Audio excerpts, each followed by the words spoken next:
Let's start this off with a quick swig of water. It's important to stay hydrated while you game, and also I'm losing my voice because I'm recording these videos one after another. Boneskinner. Two ways you can play this.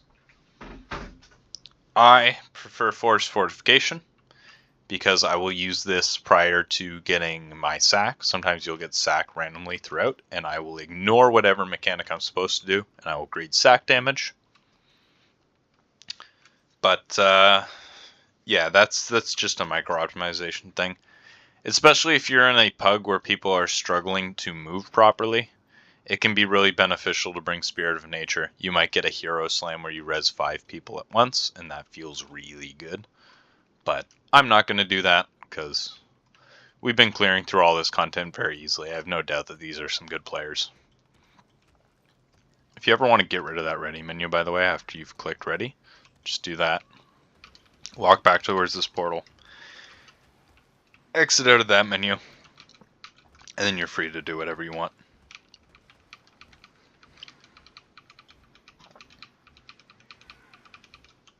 And then if you did click it before you're ready, you can go back and talk to her, and that's fine. So we're losing a few DPS players here, so we got a bit of time before we start. So, really quickly, to go over the build, the main thing you need to make sure here is that you are above 50% crit chance, but luckily, just full Berserkers will do for that. If you can afford it, get your Agony resistance to have power. Obviously, I've got some here like Mode of Darkness and Celestial Infusion that bring me up, but you'll notice that if I wanted to actually go and do Fractals right now, I'd have to drink a Tears of Alba, or whatever the potion is called, to get above that 150 Agony.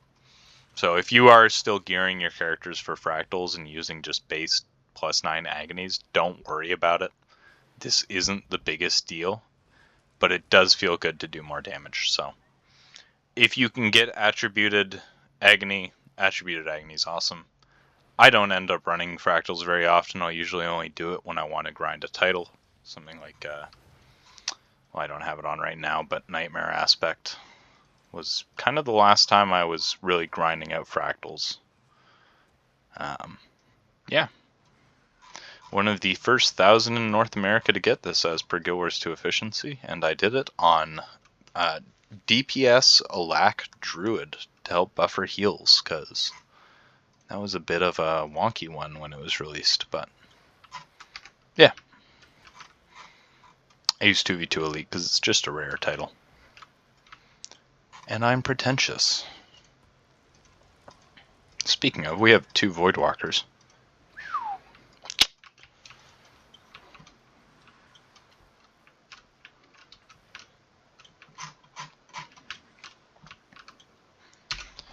To go over the build again, just because I did this actually in my XJJ video, but you'll notice that that one is actually an overdub. I had forgotten to turn my microphone on. So I cut out the last 7 minutes of that video where I explained all my build, and instead I'm going to do it here. Stock Untamed. This one, you get your Unleash skills. They're awesome. Use them. This, your Unleash skills do 25% more damage, especially after they nerfed Sword in a recent patch in summer 2023. I'm recording this November 4th, before the November 7th balance patch goes live, but should be no changes really to this build in that patch. So Sword, its 2 and 3 skills got a little less damage, but what they did do actually is they buffed its Unleash skill. So 25% damage on top of that recent buff to the damage of the Unleash skill makes this skill, Death Strike, hit like a truck, and it also does a good amount of life siphon. You can see here, so that's self-healing, it's a daze, so it's CC, it does damage, really great skill, it's AoE, it hits 5 targets, it's a leap. I love the Unleash skills on these guys, I cannot stress that enough, it feels so good. Past that, you're just normal sword skills, Serpent Strike, Pounce, Path of Scars, Whirling Defense. Starting the fight, it always goes 4, 2, 3, 5. The reason for that being is it makes the cooldowns line up nicely. So after you do your Unleash skill, you do a auto attack chain, and then you're looking at another round of 2 and 4, auto attack chain 3, auto attack 2, yada yada yada. Just makes it work out nicely. Starting with 4, 2, 3, 5. If you do a different order, if you do like 2, 3, 4, 5, because you like to just go up the keyboard, doesn't matter that much. Just make sure that you're finishing your auto attack chains and you're using your Unleash skill. You could probably just auto attack and Unleash and Axe 5 and still do respectable damage on this build if you're looking for a low input variant.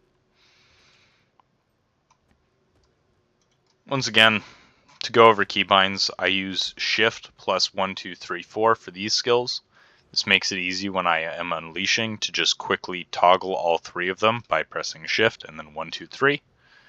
I like to set up my keybinds so that I never have to move my left hand very much. So you can see my heal skill is C, I hit that with my thumb. My dodge is V, so I hit that with my thumb. And I actually replace F5 on all my builds with B, just because that is usually a very transformative skill when you are playing a build that has it. And I like to have that on my thumb, so very easy for me to switch.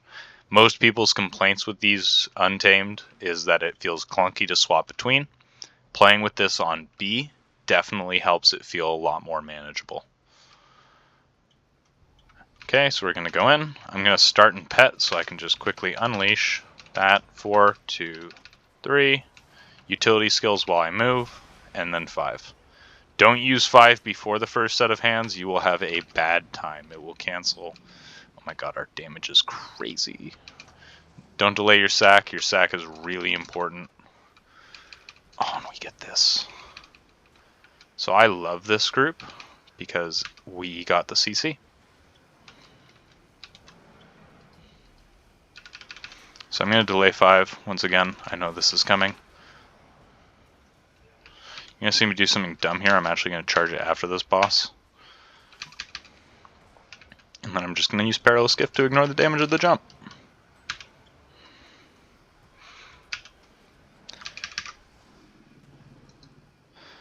Once again, we're sacking whenever we can. If you really want to be safe about it, sack counts as a CC, so if you swap to pet, you will do marginally less damage. So actually, we don't have a stability provider in our subgroup. You see me drop low here, and I'm going to Perilous Gift, and I'm right back at it. I should have rezzed there, but I'm a dick. Oh, and I've just messed up with the puddles, so... Ultimately, was that worth it? No. Would I do it again? Absolutely, yes, I would.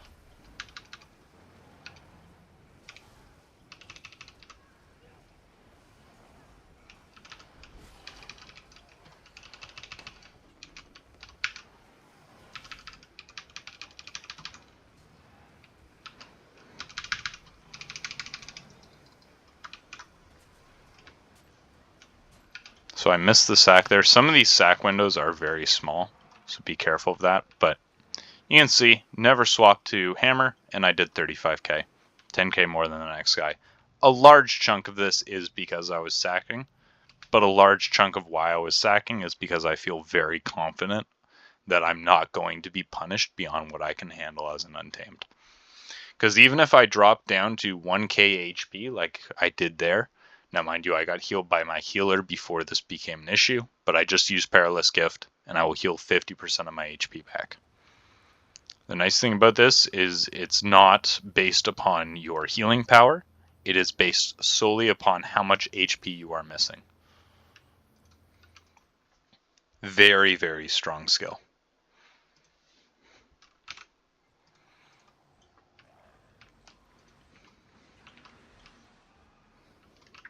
Cool, and let's reset the video for Whisper.